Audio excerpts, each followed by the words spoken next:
এতদিন শুধুমাত্র ভুই4 ইউটিউব আর ভুই4 নিউজ পোর্টালগুলোতে দেখতাম, এখন দেখা যাচ্ছে আমাদের পার্শ্ববর্তী দেশের একেবারে মূলধারার গণমাধ্যমগুলোতেও ডাহা, মিথ্যা এবং জাস্ট হাস্যকর বিভিন্ন তথ্য উপাত্ত আমাদের প্রিয় স্বদেশের বিরুদ্ধে তারা সরবরাহ করছেন এবং গোটা বিশ্বের মানুষকে ভুল বার্তা দিচ্ছেন। ভারতের একটা গণমাধ্যম বোধহয় এবিপি আনন্দ, সেখানকার একটা পোস্ট সোশ্যাল মিডিয়া, তাদের ভেরিফাইড ফেসবুক পেজে আপনারা দেখেছেন অনেকে, যে তারা সেখানে লিখেছেন বাংলাদেশে নাকি কোনো হিন্দু মেয়েরা সিঁদুর দিয়ে বের হতে সাহস করছে না, কারণ সিঁদুর দিয়ে বের হলে যদি হিন্দু মেয়ে এটা জেনে যায় তাহলে তার নিরাপত্তা থাকবে না, এই ভয়ে সবাই ঘরে বসে আছে, কেউ বের হচ্ছে না, কেউ সিঁদুর ব্যবহার করে বের হতে পারছে না। মানুষ মিথ্যা বলে, কিন্তু এরকম দিনের দুপুরে দাঁড়ায়া ডাহা ডাকাতি যাকে বলে, এরকম জোচ্ছুরি এবং এই ধরনের নির্লজ্জ মিথ্যাচারও মানুষ করতে পারে, তাও আবার তথাকথিত মূলধারার গণমাধ্যম বা প্রসিদ্ধ পরিচিত গণমাধ্যমের মতো এ ধরনের প্রতিষ্ঠান থেকে। এটা দেখে আমাদের নতুন করে রিয়েলাইজ করার সুযোগ হয়েছে যে তথাকথিত গণমাধ্যমগুলো আমাদেরকে, এমনকি আমাদের দেশেও তাদের যে সমস্ত দোসররা আমাদের দুধ কলা খেয়ে বড় হয়, আমাদের টাকা পয়সা দিয়ে চলে, এই মাটিতে থাকে, এই মাটির মানুষের টাকায় চলে, এখানে থেকে তাদের স্বার্থ রক্ষা করে যে সমস্ত দোসরগুলো, সেই দোসরদেরকেও দেখবেন একই নেচার তাদের, একই আচরণ তাদের, তারা এখানকার তিলকে তাল নয় পারলে কাঁঠাল বানায় দেখায়। তো এই সময়টাতে আমাদের আসলে আরো বেশি দায়িত্বশীল আচরণ করার যে তাগাদা সেটা আমাদের মধ্যে চলে আসে। এমনিতে আলহামদুলিল্লাহ আমরা সবসময় বলার চেষ্টা করি, আমাদের দেশে সাম্প্রদায়িক সম্প্রীতি নষ্ট করার যত ষড়যন্ত্র আছে, এই সব ষড়যন্ত্র একটা একটা করে এদেশের মুসলমানরা নস্যাৎ করেছে। আলহামদুলিল্লাহ এদেশের মুসলমানরা তাদের সহনশীলতার পরীক্ষায় একবার নয়, দুইবার নয়, শতবার তারা উত্তীর্ণ হয়েছে। বিগত সরকারের শেষের দিকে আপনারা জানেন ফরিদপুরে দুজন হাফেজ নির্মাণ শ্রমিক, তাদেরকে সংখ্যালঘু ভাইয়েরা তাদের বিভ্রান্ত, পথভ্রষ্ট এবং খুনি একটা দল জাস্ট একটা মিথ্যা গুজব রটিয়ে দিয়ে তাদেরকে গণপিটুনিতে হত্যা করে। গোটা দেশের সমস্ত ধর্মপ্রাণ মানুষ, মুসলমানরা সবাই ফুঁসে ওঠে। কিন্তু আলহামদুলিল্লাহ এদেশের ধর্মীয় নেতৃত্বের বিচক্ষণতা, তাদের দায়িত্বশীলতার কারণে সারা দেশে এই ঘটনার জেরে একটি অনাকাঙ্ক্ষিত ঘটনাও ঘটেনি। এইভাবে মুসলমানরা নিজেদেরকে সামলে নিয়েছেন, সবর করেছেন। ঠিক একইভাবে চট্টগ্রামে তরুণ আইনজীবী অ্যাডভোকেট সাইফুল ইসলাম আলিফ হত্যাকাণ্ডের পরও, যেখানে দিন দুপুরে এইভাবে কুপিয়ে জাস্ট মুসলমান হওয়ার অপরাধের সংখ্যালঘুরা যে কয়েকজন করেছে তাদের সবার নাম গণমাধ্যমে উঠে আসছে, আপনারা জানেন। এই ইসকনের উগ্রপন্থীরা তাকে যে নির্মম ভাবে দিন দুপুরে হত্যা করলো, এত বড় দুঃসাহস যে এইরকম জনবহুল, মুসলিম জনবহুল একটা জনপদের মধ্যে দাঁড়িয়ে, তাদের বুকের উপর দাঁড়িয়ে একজন ধার্মিক আইনজীবীকে কুপিয়ে অন্য ধর্মাবলম্বীরা, এই বিপদগামী খুনিরা তারা নির্মম ভাবে তাকে শেষ করলো। এর বিপরীতে সারা দেশের সমস্ত আলেম ওলামারা সবাই যার যার জায়গা থেকে মানুষকে শান্ত থাকার আহ্বান করেছেন। মানুষও সে আহ্বানে সাড়া দিয়ে পুরো দেশে মানুষ সংযমের সর্বোচ্চ দৃষ্টান্ত এবং নজির স্থাপন করেছে। পৃথিবীর কোন দেশে, বিশেষ করে অন্তত আমাদের পার্শ্ববর্তী যে দেশগুলো আমাদেরকে সারাদিন সকাল বিকাল নসিহত করে, সবক দেয়, আমাদের দৌড় দৌড়তে আসে, তাদের দেশে যদি ৫-৭ জন ১০ জন মসজিদ থেকে বের হয়ে মুসলমানরা এরকম যদি কোনো হিন্দুদের কোন ধার্মিক কোন মানুষকে এরকম নির্মম ভাবে দিন দুপুরে যদি এই ঘটনা ঘটাতো, নৃশংস হত্যাকাণ্ড ঘটাতো, তাহলে কত মসজিদ জ্বলে পুড়ে ছাই হইতো, কত মুসলমানের ঘর ভাঙতো, কত মানুষ হত্যা হতো, সেটার কোনো ইয়ত্তা নাই। কিন্তু বাংলাদেশের মানুষ সরকারকে বিচারের ভার দিয়ে, দায়িত্ব দিয়ে, সরকারকে তার জন্য দাবি জানিয়ে তারা আইন নিজের হাতে না তুলে সংযমের সর্বোচ্চ পরীক্ষা তারা উত্তীর্ণ হয়েছে। এরকম ঘটনা ২টা-৪টা নয়, শত শত ঘটনা আছে যে মুসলমানরা তারা সবসময় সংযমী থেকেছে। কিন্তু এর পরেও এক শ্রেণীর মিডিয়া, তার একটা ক্ষুদ্র অংশ আছে আমাদের দেশে যারা তাদের দোসর হয়ে কাজ করে, আর বাকি আজকাল আমরা যেটা দেখতে পাচ্ছি আমাদের পার্শ্ববর্তী দেশ থেকে অনবরত উস্কানি দিয়ে দেশে, দেশের বাইরে, বিভিন্ন দেশে বাংলাদেশের মানুষের ভাবমূর্তি ক্ষুণ্ণ করার, বাংলাদেশের মানুষকে খারাপ মানুষ হিসেবে দেখানোর একটা চেষ্টা তারা করছে, অপচেষ্টা করছে। এই সময়টাতে আমাদের শত শত মত পার্থক্য থাকা সত্ত্বেও ঐক্যবদ্ধ হওয়ার সময়। হাজারটা বিষয়ে আমরা মত পার্থক্য করতেই পারি, কিন্তু আমাদের দেশের যে ইমেজ আছে সেই ইমেজটা যদি নষ্ট হয়ে যায় বা আমাদের যদি দুর্নাম করে, আমাদেরকে যদি খারাপ হিসাবে বিশ্বের দরবারে কেউ চিত্রায়িত করার চেষ্টা করে এবং সে যদি সফল হয়, তাহলে দিন শেষে ক্ষতিগ্রস্ত আমরা সবাই হব।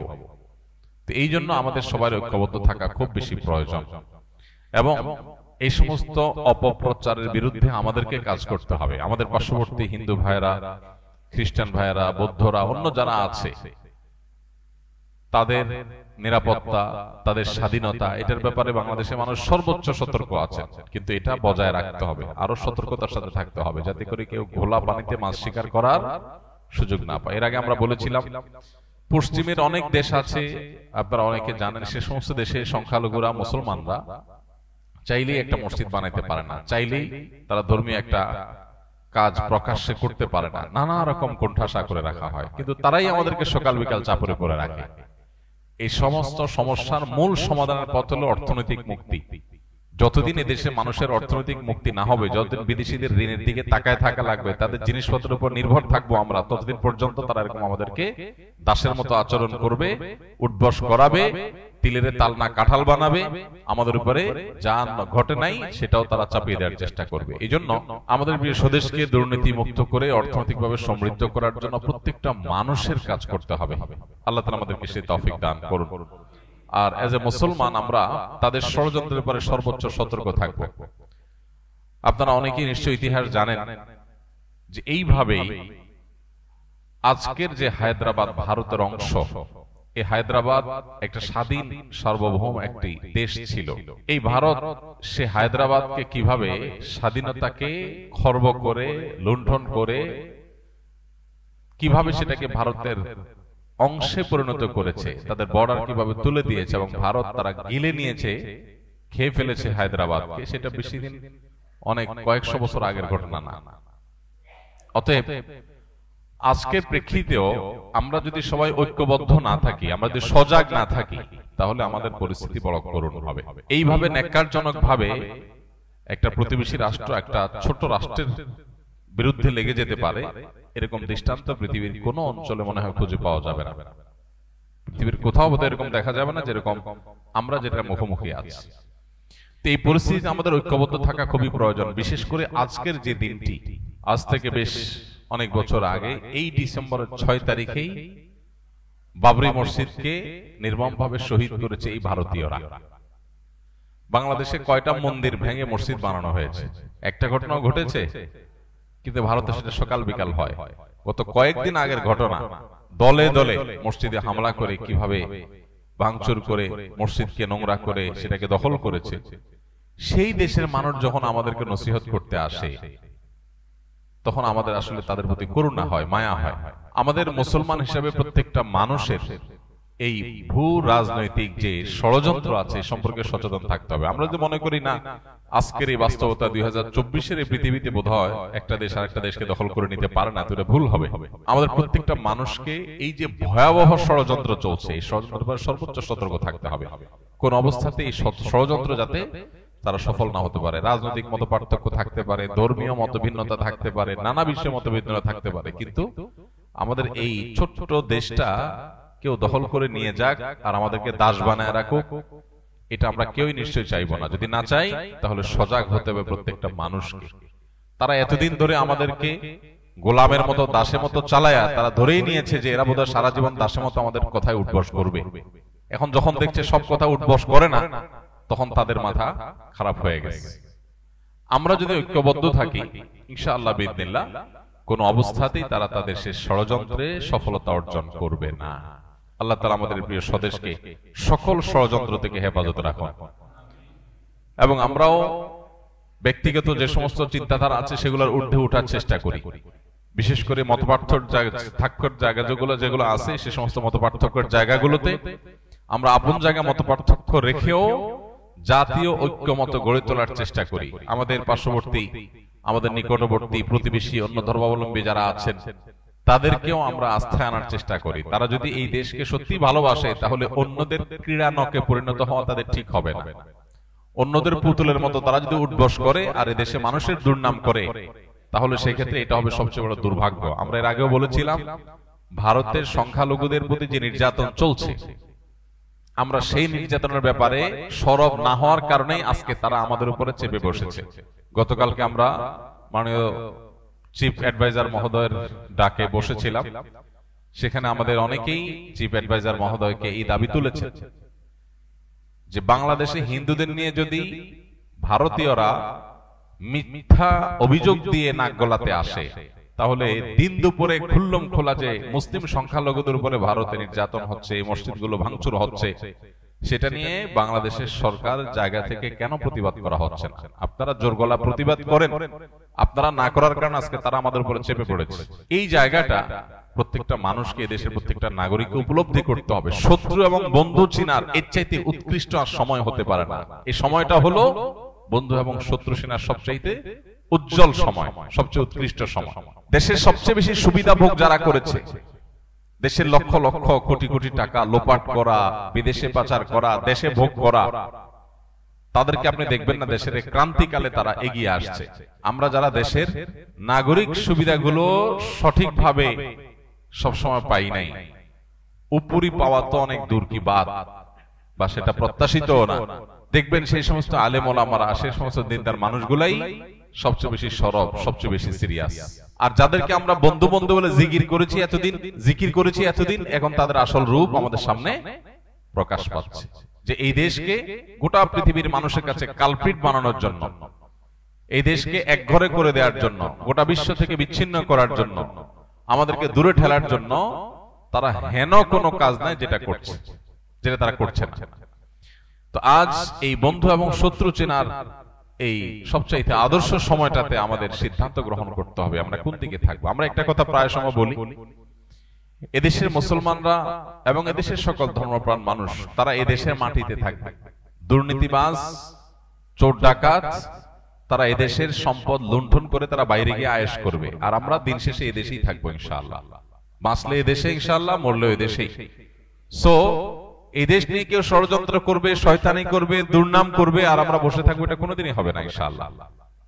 আমাদের ঐক্যবদ্ধ থেকে এটা মোকাবেলা করতে হবে, এবং এই মোকাবেলার জন্য এই ভূ রাজনৈতিক যে শয়তানি এবং চক্রান্তগুলো আছে, এগুলো আমাদেরকে খুব গভীরভাবে পর্যবেক্ষণ করতে হবে। আপনার একটা জিনিস খুব ভালোভাবে লক্ষ্য করেছেন যে কিছুদিন আগে যখন জাতীয় সঙ্গীত নিয়ে একটা আলাপ উঠলো, যে জাতীয় সঙ্গীত এটা কি বাংলাদেশের জন্য লেখা হয়েছিল নাকি অবিভক্ত বাংলার জন্য তৈরি করা হয়েছিল? অবিভক্ত বাংলার জন্য যদি লেখা হয়ে থাকে, আমার সোনার বাংলা বলতে যদি গোটা পশ্চিম বাংলা আর এই বাংলা দুইটাকে বোঝানো হয়ে থাকে, তাহলে সেক্ষেত্রে সেটা কিভাবে বাংলাদেশের জাতীয় সঙ্গীত হয়?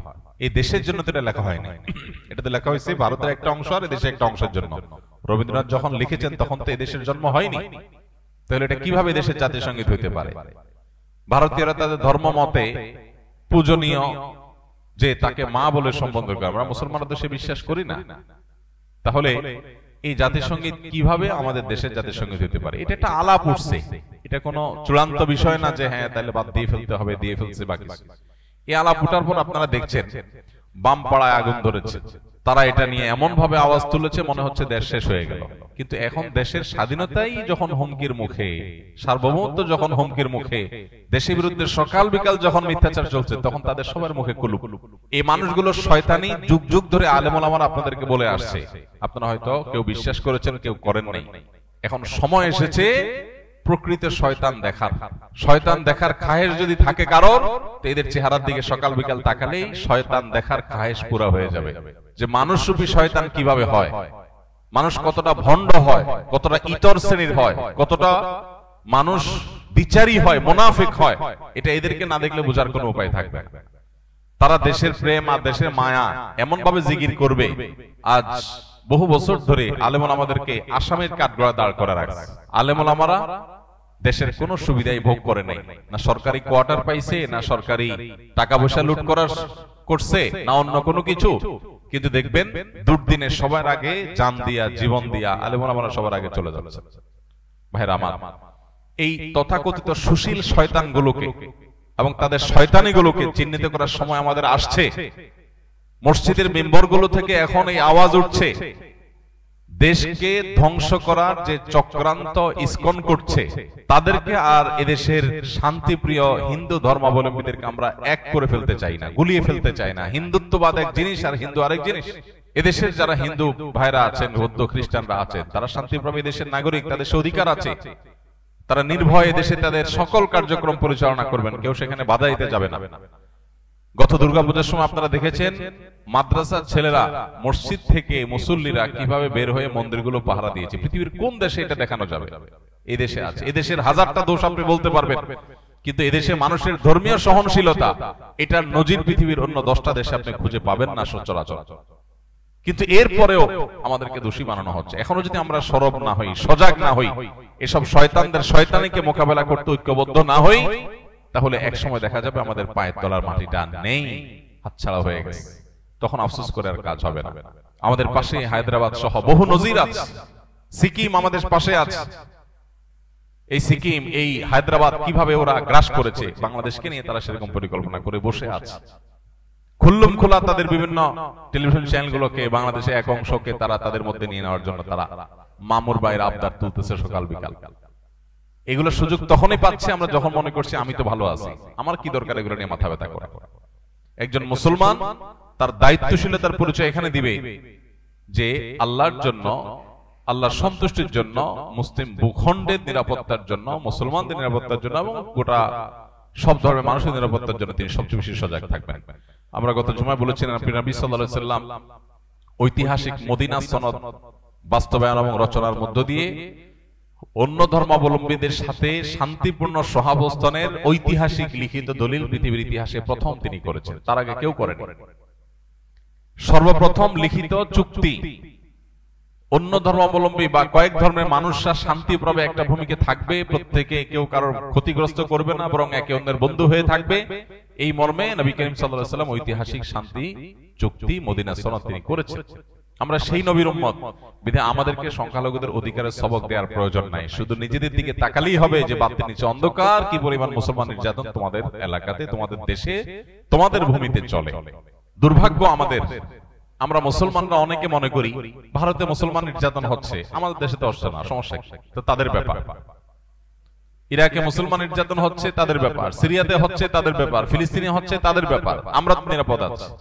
এটা কোনো মুসলমানের চিন্তা না। গোটা পৃথিবীর যে কোনো প্রান্তে মুসলমান আক্রান্ত হলে গোটা বিশ্বের মানুষ এটাকে ফিল করবে, অনুভব করবে, কথা বলবে। অতএব এই জায়গা থেকে আমাদের প্রত্যেকটা মানুষের এখন থেকে ভারতের প্রতিটা মুসলিম নির্যাতন, প্রতিটা সংখ্যালঘু নির্যাতনের পরে আমাদের সবাই শতকণ্ঠে কথা বলতে হবে। শুধু মুসলমানরা দেশে হিন্দুদের কথা বলা উচিত। আমরা যখন ওদের চালনির ছিদ্রগুলা দেখাই দিতে পারবো, তখন তারা সুইয়ের ছিদ্র খোঁজার সুযোগ আর পাবে না। আমরা চুপচাপ থাকার কারণে তারা আজকে আমাদের মাথার উপরে চড়াও হয়ে বসে আছে। তো এই সময়টাতে বিশেষ করে যারা বিভিন্ন সময় অন্ধত্বে ছিলাম, যারা অতি প্রেমে ডুবেছিলাম, যারা শত্রু আর বন্ধু চিনতে ভুল করেছিলাম, তাদের এখন চেনার সময় হয়েছে যে কিভাবে একটা রাষ্ট্র এইভাবে ন্যাক্কারজনক ভাবে পার্শ্ববর্তী একটা রাষ্ট্রের প্রতি এইভাবে ঝাঁপিয়ে পড়তে পারে, এত নোংরা ভাবে, কোনো কারণ ছাড়া, বিনা উস্কানিতে এইভাবে তারা কিভাবে একটা দেশকে ক্ষতিগ্রস্ত করতে পারে, তার সবচেয়ে নোংরা নজির এখন স্থাপন হতে যাচ্ছে। আমি আবারও বলছি, যদি আমরা সতর্ক না হই তাহলে সেক্ষেত্রে এই দেশ আমাদের আর থাকবে না, এবং এদেশে আমরা যে বিগত কয়েক বছর ধরে আমরা দাসের মতো ছিলাম, সেটা যে আরো কতটা ভয়াবহ আকার ধারণ করতে পারে একমাত্র আল্লাহ তাআলা ভালো জানেন। বিধায় প্রত্যেকটা মানুষকে সজাগ হতে হবে, সতর্ক হতে হবে, এবং ধর্মীয় সম্প্রীতির ব্যাপারে আমরা প্রত্যেকটা মানুষ নিজে থেকে উদ্যোগ নিয়ে নিয়ে আমাদেরকে ধর্মীয় সম্প্রীতি রক্ষা করে তাদের মিথ্যা অভিযোগ, এটাকে মিথ্যা প্রমাণ করতে হবে। সেই অভিযোগকে মিথ্যা প্রমাণ করার জন্য আমাদেরকে ভূমিকা রাখতে হবে, এবং পাড়ায় পাড়ায়, মহল্লা মহল্লায় অন্য ধর্মাবলম্বী যে সমস্ত ভাই বোনরা আছে, সম্ভব হলে তাদের সাথে মিট করতে হবে, তাদেরকে নিয়ে একসাথে বসতে হবে যে ভাই আপনারা কোনো অসুবিধা অনুভব করছেন কিনা, কেউ আপনাদের কোনো অসুবিধা করছে কিনা, তাদেরকে আশ্বস্ত করতে হবে। এবং অহেতুক তাদের মনে যে ভয় সৃষ্টি করছে পার্শ্ববর্তী দেশ থেকে, সেগুলোর ব্যাপারে তাদেরকে অভয় দিতে হবে যে আমরা হিন্দু মুসলিম কাঁধে কাঁধ মিলিয়ে আমাদের প্রিয় মাতৃভূমিতে আছি এবং থাকবো ইনশাআল্লাহ।